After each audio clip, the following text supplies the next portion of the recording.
From the I don't know what to say. I'm just speechless. to the Can't believe it. we see all sorts of life-changing moments at McKinney Competitions. How would you react? Cars, houses, tech bundles and more from just £2 a ticket. No purchase necessary. For competitions, rules and conditions, see mckinneycompetitions.com. And no, so the first hour, I was just thinking about how cold it was and how far I had to go. Because you can see Scotland, and it just, even for the first 7 hours, it didn't even seem to get closer. It's like you're swimming and somebody's pushing you away at the same speed you're swimming towards it. So I made a cover out of Kingspan as well, and because it all had to be like wood to hold the Kingspan together, and then it ended up being too heavy that you could just lift off and on all the time. So I needed to like engineer this pulley system so you could pull it up into the ceiling, so then you could actually get in and swim in it. And he holds one end of the rope, fires the other end with a protein shaker on it out to me. Imagine it would hit you in the head or something. It actually, yeah, it nearly did. Jacqueline threw it out one time and it nearly did. There was a few dud throws. That would be a really embarrassing way to end your swim, yeah, wouldn't it? it? Would be knocked out by his comp plan. Yeah. I was saying to him, like, world record doesn't feel like anything because you hear it so often. Like, it just feels like another phrase. And he was just like, well, just think about it, that no one has ever swam from Northern Ireland to Scotland faster than you have swam there. Yeah. And I suppose that puts it in a more perspective. Yeah. Like, a lot of people have tried to do the swim, a lot of people have failed. You've just been listening to world record breaker Jordan Leckey. He just swam the North Channel, smashing the world record. This is your host Elaine Ingram, and today I had a great chat with Jordan up at Lough Neagh, where he swims regularly, and he told me all about the trials and tribulations of this incredible challenge that he took on, including jellyfish, freezing cold conditions, and even how he built his own swimming pool for training. So let's hear from Jordan now. Hi Jordan. Hi, yeah. First thing I have to say is absolutely huge congratulations. I'm sure you're talked out at this point, but has it actually sunk in that you have broken the world record? Not really, no. I think maybe in another week or two I will want to get back into swimming and stuff, and then I'm back with everybody that I've been training with and all normally. Now I've had a week off nearly, so I want to get back to seeing everybody. I think maybe it'll start to sink in.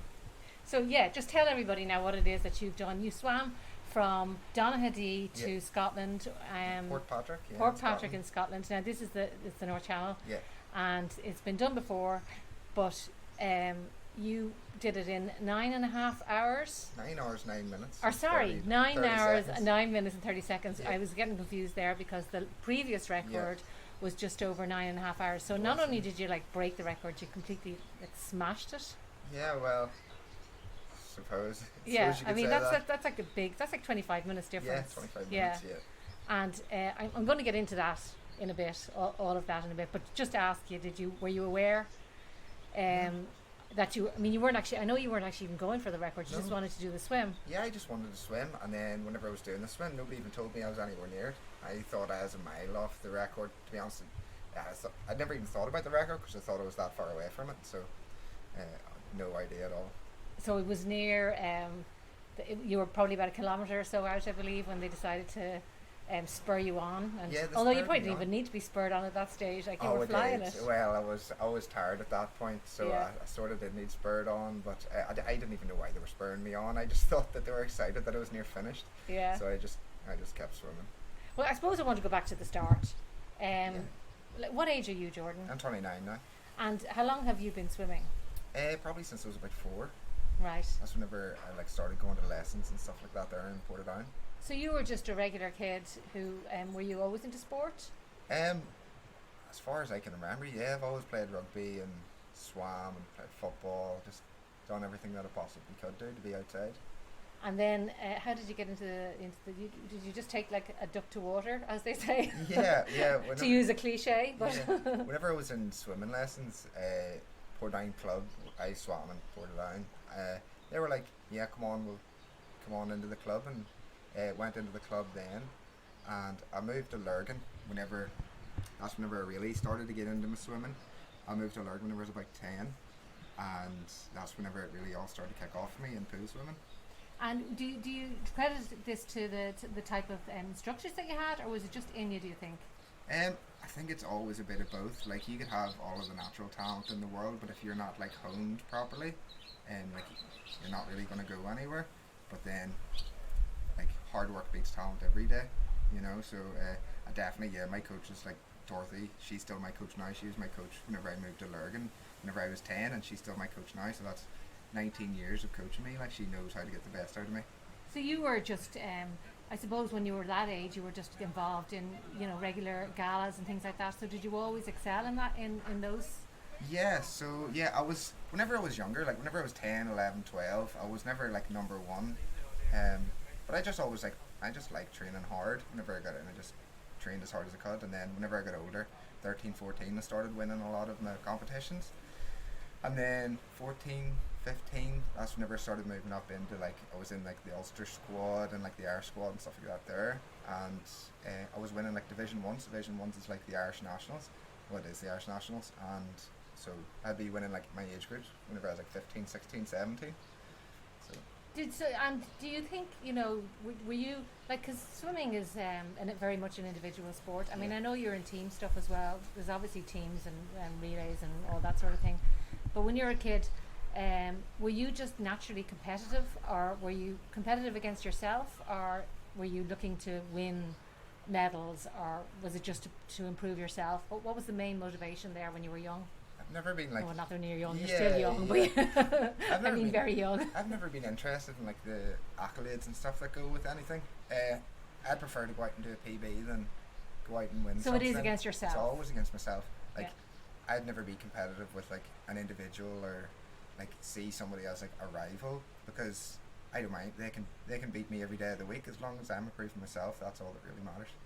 And yeah, I mean, obviously then, like, swimming is a solitary sport in that if you are competing against yourself, but you can't get anything more solitary than swimming the channel when you're in that water by yourself. I know there's a boat going alongside you, and I know you have loads of support. I know, like, the Infinity crew, and Yeah. I know you have an awful lot of support along the way, but you're in that black dark water by yourself.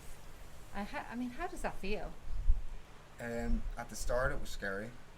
At the very start, it was scary. Was it dark when you got in? Because when no, you it got in, wasn't. it was early in the morning, Yeah, wasn't it? Was literally, it was just sunrise just on the break of it. It must have been quite beautiful, but I'm sure you weren't thinking of that. You could just see the sun rising over the top of Scotland whenever I was starting off, and a few of the photos you can see that. Yeah. It was really, really nice. No, it was a bit lonely at the start, especially in like the first hour, because the first hour is the longest you go without talking or seeing anybody. Because after the first hour was my first feed, so it was the first hour. You're just alone with your thoughts, and you haven't really broken through that wall yet of like being comfortable. And there's no communication, obviously, because you're in the water, they're in the boat. Can you just hear the boat going alongside you? And I can hear them shouting and speaking to me and stuff if they're like shouting loud enough. what are they shouting at you? Just be like, oh, they'll be shouting like you're going really well, Just or like they'll be encouragement. telling me like my stroke rate and like my pace and stuff like that. So, but it's like anything. They could be saying anything as long as it gets me out of my own head. It's beneficial. Yeah. And what sort of thoughts are going through your head at that point? At the very start, I was just thinking about how cold it was, and then because whenever I jumped in, you could see Scotland. Do you do this in a wetsuit, sorry, or is it no? No wetsuit. No No, wetsuit. you're not allowed to wear a wetsuit because Tom Blower, the very first person who did it, he didn't wear a wetsuit, so you have to do it the same as Damn everybody else. Tom Blower. Yeah, and back in 1947, I don't think wetsuits were quite the same. Yeah. Yeah, and no, so the first hour, I was just thinking about how cold it was and how far I had to go, because you can see Scotland, and it just, even for the first 7 hours, it didn't even seem to get closer. It's like you're swimming and somebody's pushing it away at the same speed you're swimming towards it, but you just sort of have to put your head down and just accept that this is what you're doing, and this, you're going to be in here for a long time. Even though like I wanted to quit in the first 2 hours, I wanted to quit, and you think of all these reasons about how could I quit while not making it look like I quit, but you have to just keep telling yourself, oh, this is like the part of your brain that you have to fight The through. one that you don't have to listen to, as Joe Wicks Yeah. always tells us. I do Joe Wicks sometimes, and Yeah. he says that don't listen to that part of your brain that's telling you to stop. Yeah, you just have to ignore it. Yeah. Or you just have to keep telling yourself that this is like you this is the fight that butt yourself against. Like, it's not as much a physical fight. It's more of a mental fight. Yeah, you're in your head. Yeah, you are. You're so in your head. So for the first 2 hours, I was literally just thinking. Well, I was thinking, could I die? Like, that was one of I the. suppose that's something that you don't, from my point of view, something that I never even really considered. Yeah. No, but Die of. like hypothermia or anything. Like, just could I just? What about jellyfish? You couldn't get there's no. Well, you could Are have there an allergic. actually? Are there any really dangerous jellyfish? 'Cause Yeah, I there's know the that, lions, main yeah, jellyfish. Like, and you they can get are in Irish waters. Yeah. Like, I was swimming past them and all, like, and swimming, like, dodging them and everything. Like, there was a guy on the same day as me. He had to get pulled out because he had an allergic reaction to landsman sting. Like, it's I a spoke proper. to Pádraig Mallon before about this, and he did say about the jellyfish Yeah. being a real. Oh, they're a real hazard thing. for sure. Yeah. Because you're used to the little ones that you see, you I know, know, if you're mean out in ones the, up in yeah, Newcastle and and all. they're annoying, and you might get a sting. You might need to put a bit of vinegar on it. Yeah. But when you're talking about serious jellyfish out there, where their tentacles are like 7-8 foot long and they're splayed out all over the show. Yeah. and as far as the cold is concerned, like is it that much colder than? See, you always think as well when you're in the water like that. I know it's freezing when you get in, and they say, oh, well, you know the way. Yeah. It's better when you're in, and Yeah. it warms up a bit. And you would think that because you're swimming so hard and you're exercising that would keep you warm, but that's not. It's not the case. It's not the way it works, is it? Well, yeah. You would last longer if, like, you were swimming than if you were lying staying still, but because your body is going to heat yourself up, but you still feel it. You still feel the cold on your skin. You still feel like you're properly, like, until it goes down into your bones and you go numb to the cold. You can still feel it. I went numb after maybe about an hour and a half or so. So going numb is a good thing. Yeah, going numb to the pain. It just means that your brain's Body just is it your give up. body or your brain? Has just Probably your just- brain. Your brain's probably just give up. Well, I've been telling you for an hour and a half that you're cold, and if you're not listening now, there's no point in me continuing to tell you. But then there's a big trench. It's a big dike in the middle. It's like the deepest part in the North Channel, and whenever you go over it, like, the temperature drops a lot just because of the depth of it. Oh, And okay. so Even though you're on the surface. even though you're on the surface, Yeah. it draws up the cold water from the bottom, and then the temperature can change by like 2 or 3 degrees in the middle. Wow. So whenever it hit So there, your brain kicks back into kicks action back again. in because you've dropped a few degrees. So whenever we hit that, I didn't know it hit it, and I said to Jacqueline on the boat, Jacqueline McClellan. Jacqueline McClellan, Yeah. from Infinity, I said, Jacqueline, it's got cold again, and she goes, yeah, that's because you're over the dike. Just get And through how far it. in was that? That was maybe about 3.5 hours, probably. I'm not too sure about times because everything feels so weird, but I'm Yeah. guessing it's in and around the middle. Yeah. So it would be probably about 3.5, 4 hours. And what happened then? You just felt. Yeah, you just feel the cold, and you just get waves of like cold rushing over you. It's like you just feel it from like the head down into your toes. It's not even like somebody putting an ice pack on you. It's like somebody putting like an ice pack like inside your chest, if you know what I mean. Like, It sounds like torture. yeah, it does. It sounds like it, but you just sort of have to get on with it because you know it's going to warm up. Whenever it starts to warm up again, that's whenever you know that you're reaching the other side. Yeah. And I suppose you know, because you've hit that part, you know that you're midway. Yeah, you know you're actually moving because you don't know that you're moving because of where you're looking. Well, You that's just- it. It just, is it rough out there? Does it get rougher in the middle? And On my day, it didn't. The conditions didn't really change that much. The currents changed a bit, but the conditions themselves they didn't change.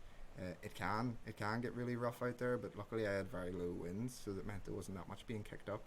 But it must, it must be like, an Everest. And I know it's probably the equivalent of climbing Everest. Yeah. Somebody has made that comparison already. Yeah, But there's certainly windows. I know there are windows of time where you can do it in terms of seasonally. yeah.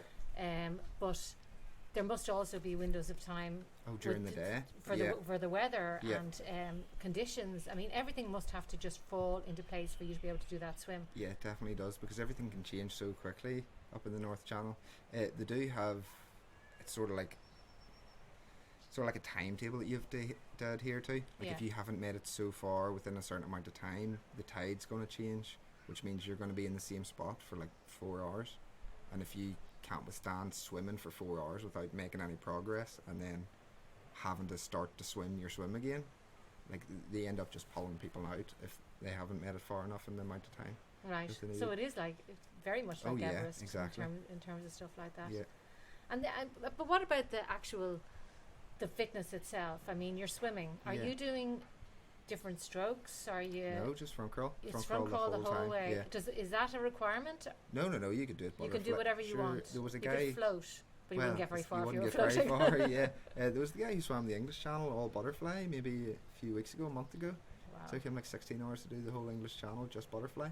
I don't think I'd like that. Yeah, I don't think I'd like that either, to be I mean, honest. butterfly would be much slower. I mean, not that I know that much about swimming, but It's a lot more energy but I would intensive. imagine butterfly is a lot more, and not as fast. It wouldn't be as fast because you couldn't go as fast because it's not as efficient. Front crawl would be your most efficient stroke. That's why everybody does it. But butterfly, you can probably go just slightly slower than front crawl, but it's super inefficient. So you need to slow it down a lot so you don't like wreck yourself. Yeah. So you do. So then, so you got past the middle bit, Yeah. and what is it like a marathon sometimes where you like? Is there any place where you actually hit a wall? I know you said the wall was at the start. The wall was at the start. The wall was at the start. Yeah, big time. Well, for me, the wall was at the start. I don't. Other people might find it different, but Well, probably because you got you got so much ahead of you, and Yeah. and because your body's adjusting, and so all the hard part is at the start. Whenever I think that's what I'm like doing most things. Like, it's the initial part for me. It's the starting and the once I get in and I'm doing things. Like I could come out here to train out in Lough Neagh, and Dorothy would be sitting. Which is on where the we edge. are now. Yeah. Lovely, beautiful Lough Neagh. Yeah, it is. That's really nice today. It's better than this morning. I've actually never even been up here. It's No? gorgeous. Yeah, no, you should come up more. Dorothy would be sitting on the side, and I'd be in swimming. My training partner Jessie, that's Jessica Robson. She was only 15. She was my support swimmer. So she was. What does the support swimmer do? So, you get 3 1-hour slots, and they're not allowed to be consecutive. That a swimmer's allowed to come in and swim like beside you or like slightly behind you. It's just sort of like to give you like that mental break, to where like you feel that you're like not alone. Yeah. So it is. It's just. And a how wee bit helpful is that? hugely, yeah. Like Yeah. we only used her twice just because like the time frame that I was in, and like I was swimming really well in the middle, so they didn't want to put Jess in just in case they get sort of like changed how I was swimming or whatever. So she was in from 3 to 4 hours and then 7 to 8 hours, and it was my 7-hour feed, and I actually asked. You I was sound like you're a fish or something in the Yeah. sea. My 7-hour feed. Yeah, at my 7-hour feed, I was like, "Is Jess getting in?" Like, because I need some sort of like moral So you support. let them know when you felt like you needed it. Yeah, And they sort of try and hold it off as much as they possibly can until they see it's that you're really probably struggling. needed. Yeah, Yeah. It's because it is so mental. Like a mental boost will make you swim faster, even if. And even a change of Yeah. scenery or Oh, something. big time, yeah. And It's the little things like that. Yeah. and we train together like every day. So whenever she gets in, it just feels like we're out training again in the loch, and you could be anywhere else. So you can take your brain somewhere Yeah. else and just actually fool yourself into thinking this is just Exactly. That's all it is. It's all about just tricking your brain into continuing. do the arms must get tired though? I know you say that it's mental, but I mean physically. Oh, physically, yeah, everything hurts, but What would be the most painful? Would it be your arms? yeah, well, your shoulders and my lats and my triceps Right. get the sorest, but then it depends. I'm very lat and tricep heavy whenever I'm swimming, so that's why it would hurt. So it's me very the much most. just depends on what people's yeah, what their weak strengths points are and in what their their stroke. points are. Yeah. How long did it take you to train? Almost a year. It was towards the end of last summer that I decided that I was going to do it. And I believe you built a pool in Yeah. during lockdown. You got to tell us about this. Yeah, so I spent more time in Holiday and Fisher picking up stuff for that pool, and How do you build a pool in your back garden? my friend, like, do you know Daniel Whiffen that went to the Olympics? I know that name. Yeah, Yeah. he went to the Olympics for Ireland there. He done the 800 and 1500 and swam really well. Well, during the first lockdown, they got themselves a big paddling pool, and then before the second lockdown had came in, their brother, he started up a business. Ben, he bought one of those big pools that actually push you back, so then you can swim in the same spot, but it's like a hydro I've pool. heard of them. I've never Yeah. seen them. Yeah. So he bought one of those. They didn't need the big pool anymore. So I was like, here, can I have that big pool of yours? And they were like, oh, it's got a few holes and stuff in it. I was like a sieve. So it was, So did you have to keep filling it up? no, I spent about 3 days Plugging it with the... like with like all of the lights off and like a torch to see where any of the light was coming through, and then it was like just patching up everywhere. And then because it was out in the garage and like we didn't like there wasn't really the electric wasn't even running out to there at the time, and we didn't have a heater or anything for it. So like I just tried to insulate it as well as I could. So I got like So you also became like an engineer. engineer? Yeah, engineer, joiner, carpenter, everything. While the rest of us were sitting during lockdown drinking wine and watching TV. Yeah, exactly. Well, it kept me out of trouble, you know. So yeah, I built that there, built a whole frame for it, and then ended up making this whole big pulley system for a cover. So I made a cover out of Kingspan as well, and like it was because it all had to be like wood to hold the Kingspan together, and then it ended up being too heavy that you could just lift off and on all the time. So I needed to like engineer this pulley system so you could pull it up into the ceiling, so then you could actually get in and swim in it. So it was and it still works to this day, like. But Well, I suppose after going to all that trouble, he says, I'm bloody doing yeah, this. I'm gonna have to use it now, you know. Yeah, if I don't complete this, this task, if I don't swim the channel now after all of this. Yeah, all that hard work. I know. It was more hard work building the pool than it was to swim. You probably did. Yeah, it probably gave you enough of a workout anyway. You Yeah. probably didn't even need to swim once No, you've done I all know, that. I know. So yeah, then I just tethered myself onto the wall and just Tethered swam. yourself onto the wall and swam. Yeah, just with a big bungee cord and just swam. I'd love to see a picture of that. I've got a video for it. I'll send you. Oh, the you video do send after, us the video, yeah, because that would be something Yeah, else. it's literally I'm just staying in the one spot, swimming away.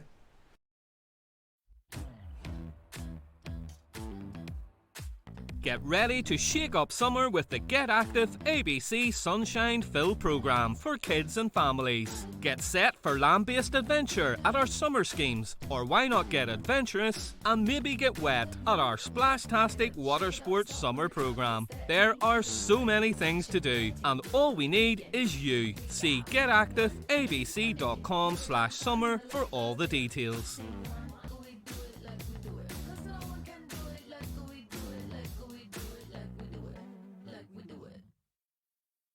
So how long had you ever done any other sort of challenges or anything? What was before you decided to do this? What was the biggest thing that you'd done?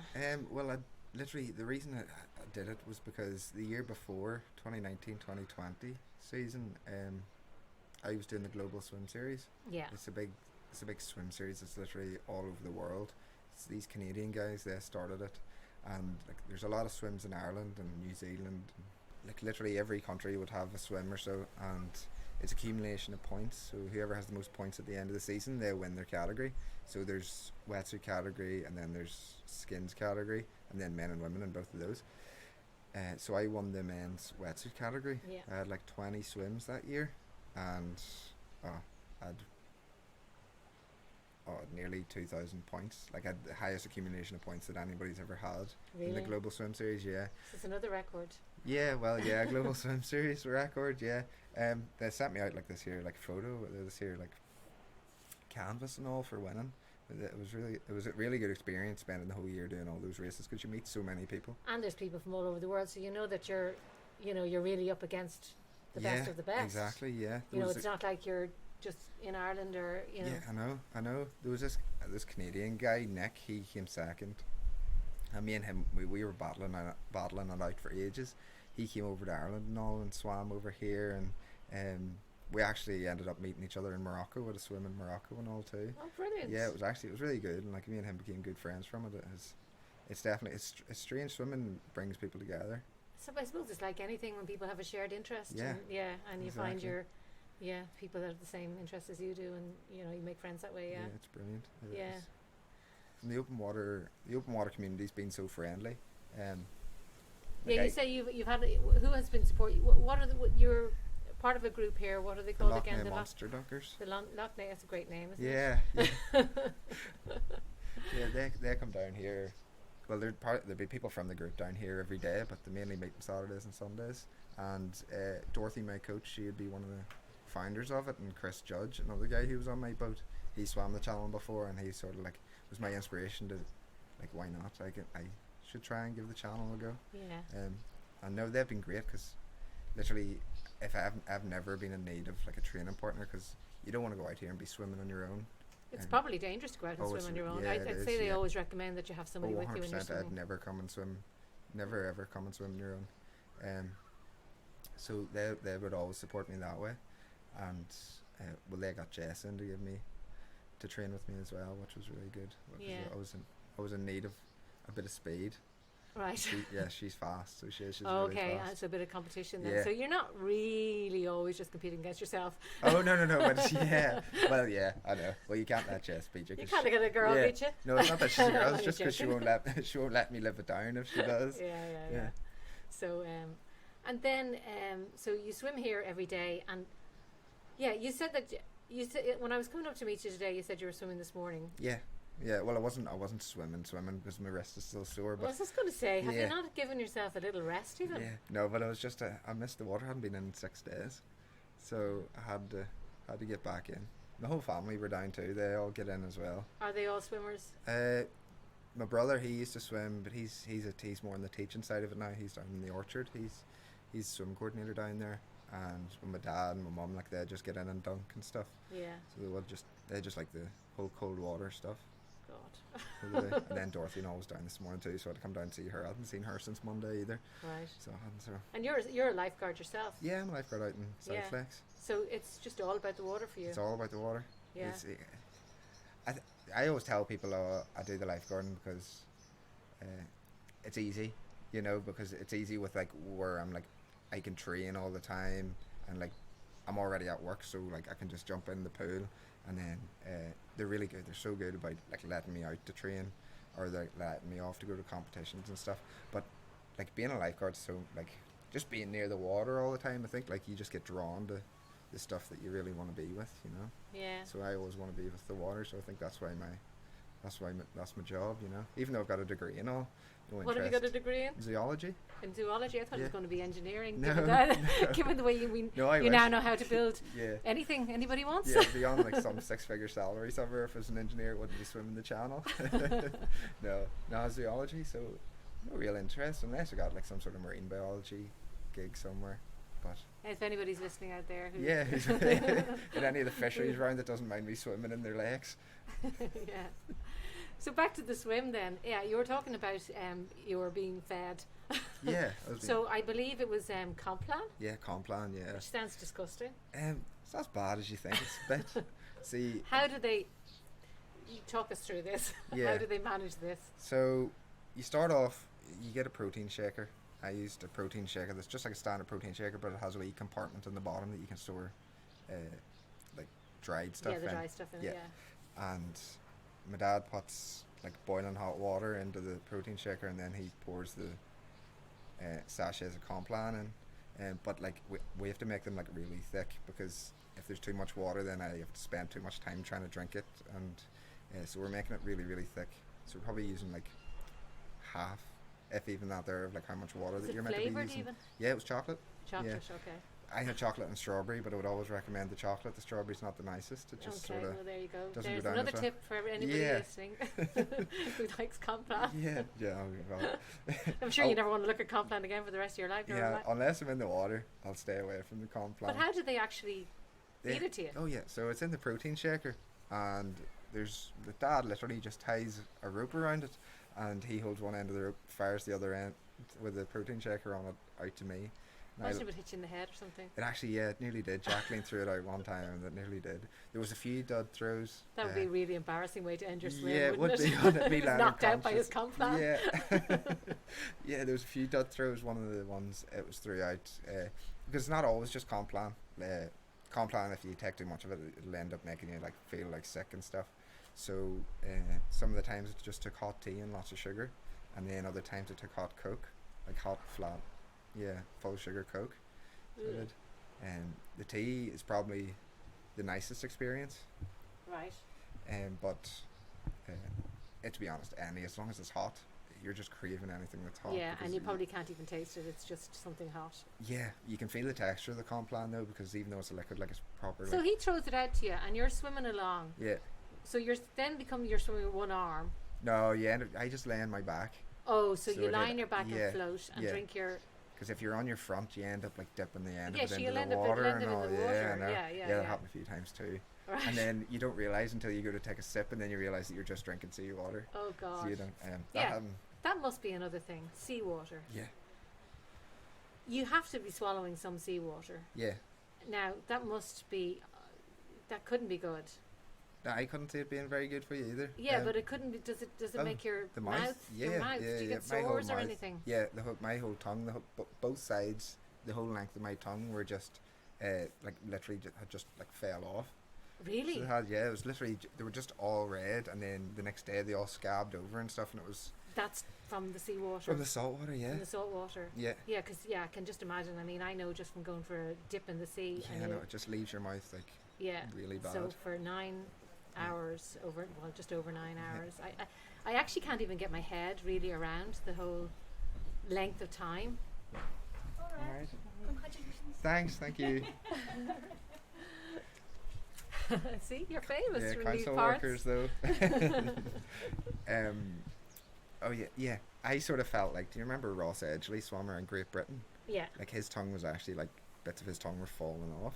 Oh, I God. was thinking like the next day I was like, my tongue is so sore. Imagine I had to get back in again and swim, because he was doing 6 hours a day every day for like 180 days. I was like, how he had the mental fortitude to get back into that water, even though his tongue was falling off, even though his neck was rubbed raw. See, these are the things that you don't even think about. Yeah, no. What are the other physical things that were, that you wouldn't even think about? Most people wouldn't think about. What was the hardest? Other physical things that were hard, except for just Like your skin must be like. What's your skin like when you get out? dry. The only thing I get is like really dry skin from it, and the skin's still sort of dry at the minute, but not too bad. Yeah, it's been how long? I- What day was Monday? Last Monday, yeah. Yeah, because the salt just draws all the moisture out of your skin, so you end up with like actual like dry skin from it. But I've been moisturising every day, and it's still a wee bit flaky. Yeah. So it is. We tend to, if you don't grease up properly, you can Oh, do you put like Vaseline or something all over you, or what is it? yeah, it's Is it oil lanolin or something. Oh, Yeah, lanolin, lanolin. Put that on, and it goes proper white. It stays on forever. But would it stay on for the whole time? Oh yeah. Like even Yeah. when I get out, I'm proper white, and it's like So that's scrubbing me off. that does protect your skin Yeah, somewhat. you need that, because if you didn't, I've swam ocean races before and not put any grease on, just because I forgot or can't be bothered. And you get out, and even though like you're not wearing a wetsuit, if you're wearing a wetsuit, it ends up 10 times worse. But if you're not wearing a wetsuit and your whole neck is just like rubbed red raw, Oh, and like you God. can get into bed and like be bleeding and stuff in bed because Yeah. you've just rubbed through all of the layers of skin. Not too bad if you're in like the locker and if you're in fresh water, but the salt water really does a number on you. Salt water, yeah. And so tell us now, when you got to, where did you start spotting the finish line? Whenever Jessica got in for the 7 to 8 hour, it was whenever I can remember thinking about halfway through that there, I was like, I can sort of see the lighthouse, and I remember people saying, whenever you start to see the lighthouse, you're not that far, and I was like trying to figure out how far am I away. Yeah, but I mean, is there a false perception of distance when you're Yeah. in the sea? Because there is for me. Not that I'm in the sea very much, Yeah. but when I am, something, or even on a mountain, you say, "Oh look, I'll just go over there," and then Yeah, you find out that over there is like a lot longer than you thought it was. yeah, it's Because you've no, you've no depth perception. yeah, It's you've really no, exactly, strange. yeah. Yeah, it see, that's why I was trying to like figure out how far it was, and then whenever you're trying to figure it out, you sort of guess like it doesn't matter. It doesn't matter how far away it is. You just sort of have to keep swimming, because even if you think it's 10 kilometers away, like the tide could make you swim 4 hours, or it could make you swim 2 hours. Yeah. The distance. So you isn't just have a to put huge that out of your factor. brain. Yeah, you do. Well, although sometimes it is quite hard, especially at the very end. They said I had 1 kilometer to go, and I swear that was the longest kilometer I've ever swam in my whole life. I actually got on. How many the boat. kilometers is the whole thing? I swam 36, but I think it's like technically 34.6 or something in a dead straight line. That is insane. Yeah, a lot of people swim a lot further than me, because you need to have like the power to like swim through the currents, if you know what I mean, Yeah. to like overcome the currents to swim in a straight line. If you look at a lot of the maps, a So normal map, some people try and swim like around the currents, and that makes it Yeah. just longer it's distance like, wise. yeah, they end up like, well, they don't try and swim around the currents. They just like let the currents like push them down, and then push them back up again, and then push them back down again to finish. So their pattern just looks like a big S, whereas mine looked like mine was probably like one of the straightest lines there's ever been swam on it. So that requires strength, physical strength. Yeah, That's what it comes down to, really. yeah, it literally is. You just, if you can't hold the pace, then you're just going to have to let yourself be taken by the current, Yeah. because you're like constantly fighting against the current and then trying to move forward at the same time. So you're not actually like swimming in like a straight line. You're sort of like swimming at some sort of diagonal, Yeah. to which ends up being a straight line, which Yeah. is faster if you can do it, because you swim a shorter distance. But But if you can't do it, if you you're going can't to do end up. it, yeah, You're just you- going to end up getting stuck. and yeah, then- you'll be swimming nowhere. Yeah. So then they started telling you on the boat, they told you you had a kilometre to go. And Yeah. at that point, is that the point where they told you were on for... No, they didn't. They never told you, but they kind of gave you a hint, did they, when they said nothing? No, You no. had no clue. I was just thinking, why are they trying to make me swim faster? Like Did they say, keep yeah, up they the were pace? like, come on, Jordan, you've 1 kilometre to go. Like, just give it everything you've got. And I was just like, I give it Leave everything me I got. alone. Yeah, I give it What do you think I've everything been I doing for had. the past 8 Yeah, hours? literally the last 35 kilometres I give it everything I had. Like, yeah, no, but I just thought, well, they're shouting at me enough. I'll just Sounds like having a baby or something like that. yes, just the With your final supporter. push. Yes, Yeah, no. just one more push. Yeah, so Shut up! yeah, I was just like, oh well, I just think they just want me to get into the finish. They're just trying to give me all the current encouragement they can, because like I'm super close, and so I just kept the head down and didn't shout at anybody for shouting at me. You And, probably had no energy to shout at anybody yeah, I for didn't have shouting any at you energy anyway. for anything. No, so I just kept swimming, and then the boat stopped and they just said swim on into land, and I picked a spot and I just swam on in, found a rock to sit on, and climbed up and sat in the rock. Did you manage to be able to pull yourself out of the water Yeah, to climb everyone up was onto real the rock? surprised that I did, but it's, Yeah, I would have thought you would just been like hanging onto the rock. That's what they thought, and then they nearly sent Chrissy out because they weren't too sure like why I was sitting on the rock. So they were like, "Is he all right, Chrissy? Get ready to swim out to check him, make sure he's all right." But I dove back in after they shouted that I got the world record. Oh my So, God. so- So yeah, I mean, how did that feel? I mean, you must have been, and by what did it feel like? It felt surreal because whenever I had got onto that rock, I thought, oh, there's 11 and a half hours. That's how long that was my time in my head. That's what I thought I'd been in. And then I think it was Chrissy shouted, that's a world record. That's a world Who's that? record. Chris who? Chris Judge. Oh, Chris Judge. Yeah. And he was like, that's a world record. That's a world record. And I was like, oh, it went a lot faster than I thought I'd have. Tried to pump my arm and all, and it's strange. Like you're swimming for so long, and you've been lifting your arms above your head, but then as soon as I tried to lift my arms above my head, I literally couldn't do it. So Yeah. I couldn't. I think my body knew it reached the end. So it just sort of It had- collapsed yeah, on it itself. just- yeah, Your it brain then decided to kick in and Yeah. say, "Why have you not been listening to me for the past Yeah. 9 hours?" Yeah, I know. Even though I was so happy, and then whenever I dove back in, I think it was just adrenaline got me back to the boat, because there's some videos of me swimming back to the boat, and everybody's like, "How are you swimming so smoothly back to the boat?" Like everyone, like we thought you'd be doing like breaststroke or something, because you just swam that distance. How and far did you have to swim back to the boat? I hope I they was like- came in close enough that you Oh didn't no, have it's to. like they're like 300 meters away from me. Like in the videos, like you can barely even see me. I'm just a wee dot. So I am because you don't want to get too close to the rocks, because if the waves end up pushing you on up, then you'll end up losing the boat. So do you land on the shore then? Yeah, I landed on the shore. And you celebrated there? I celebrated there, and then there was people up in the cliffs were celebrating with me, and I don't think they probably didn't have a clue what was going on. They just heard all the shouting from the boat, and then they saw me stand on the rock, so they must have At this thought, stage, lockdown, Yeah, the exactly. party anywhere, Yeah, everyone's just no. going to join in. that bit felt surreal, because I was like looking up, and it just felt like these people had appeared out of nowhere. Like I hadn't seen anybody except for the people in my boat crew for the last 9 hours, and then all of a sudden there's 30 people up on a cliff. I'm sure they had heard what Shouting was and going on. clapping. I'm sure some of them at least had heard what Yeah, was I'd say happening. some of them in Port Patrick are well used to channel swimmers coming over, Yeah. so I'm sure some of them knew, but it was like a movie. It was surreal. Yeah. It's like something- Everything was in slow motion and there was Yeah, like it chariots was. of fire playing in the background. Yeah, I wish. Next time I'll put that in my playlist, because I've a wee playlist, for whenever I'm feeding and stuff. Like somebody puts it on the speaker, so then yeah, and then it'll actually it's then your brain's something to sing whenever you're trying to swim. Yeah. And so what did you do as soon as you Yeah. got in?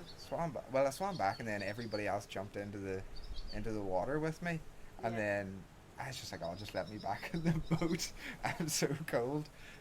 My dad hugged me and all, and he was like, "Hey, you are cold." And I was like, I've been in the water for like 9 hours. What do you expect? Of course I'm going to be cold. And I got back on, and well, everybody, because of the lanolin, like you're like covered in it, and it's so hard to get off. So they had big buckets of like hot water, and they were like rubbing me down with that, trying to get all like the lanolin and off, so then I could put clothes and stuff on.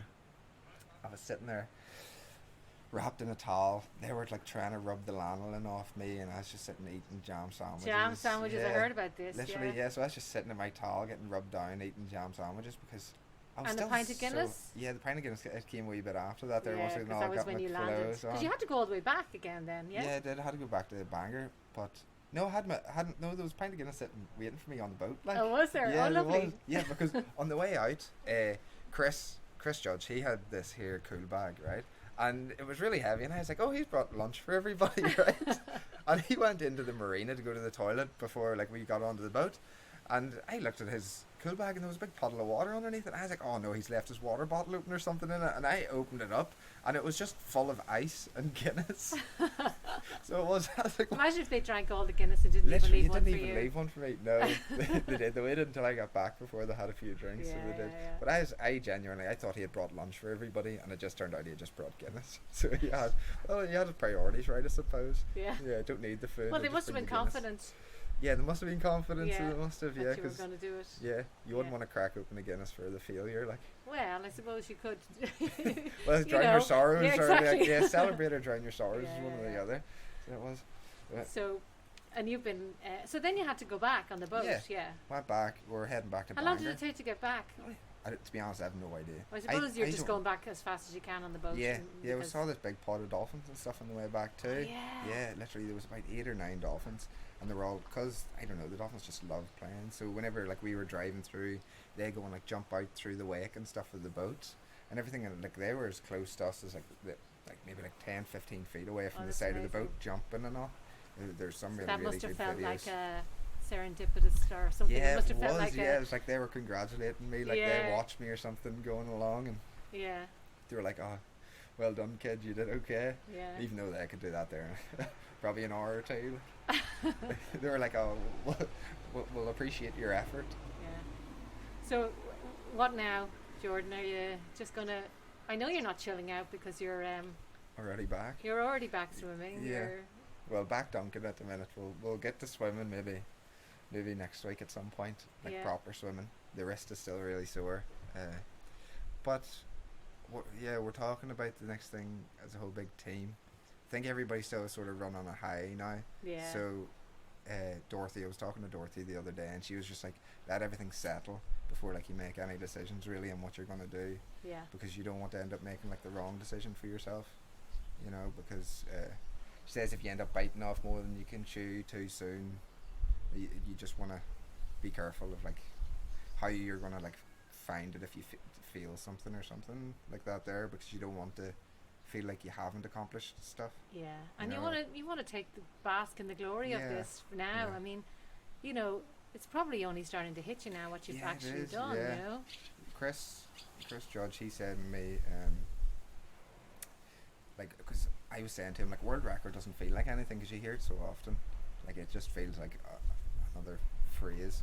And he was just like, well, just think about it, that no one has ever swam from Northern Ireland to Scotland faster than you have swam there. yeah, And I suppose that puts it in a more perspective. yeah, Like, a lot of people have tried to do the swim, a lot of people have failed, and I was like the 84th person to finish the swim, yeah, and I was the fastest person to ever swim it, so. yeah. And Feel I'd like say that. your record is probably going to hold for quite some time because. Well, you never know. It could be broke next week, but if it's broken But it next doesn't week, matter. You Yeah, it still doesn't you matter, still yeah. will always be a Yeah, world record holder. Yeah, yeah. yeah. So no matter what, no matter who, yeah, I if know. somebody comes behind you, but I'm sure if somebody does break it, that just gives us more incentive to great, do crack it on again. and to do it again. Yeah, I know, because whenever I think it's finish- is it not one of those like once in a lifetime things, or is it something you would actually consider doing it again? Well, if I was going to do it again, I would do it both ways. Nobody's ever done it both ways before. Oh, so here if we I'm going go. to do it again, I'll go out and back. That's what I was saying. Dorothy was saying, don't rush into any decisions while you're on like this high, because she's the sensible head. Yeah. And anytime I ever need somebody to tell me like something, like for God's honest truth, she'll tell me. Yeah. She'll tell me not what I need, not what I want to hear, but she'll tell me what I you need to hear. Yeah. Yeah, for sure. Doesn't matter if we're all celebrating or whatever. She'll take me back down to earth. Yeah. So she will. But yeah, that's what I was talking to her about the other day. So if I'm gonna do it again, we'll go out and we'll come back. Right. We'll try to go out and come back. Yeah. If not, at least we'll get it back out there for the second time. Yeah. So, Okay, well listen, huge congratulations again. You're a record breaker. Yeah. It's strange, isn't it? Yeah. Thanks so much for No talking problem to at me, all. Jordan. Thank you very much. Thanks for listening. I hope you enjoyed that chat as much as I did. It was lovely to talk to Jordan and listen to all the stories about what he's done, and it's just such an incredible achievement. Remember to keep getting all of your news from Armagh I, and I hope you join us next time for our podcast.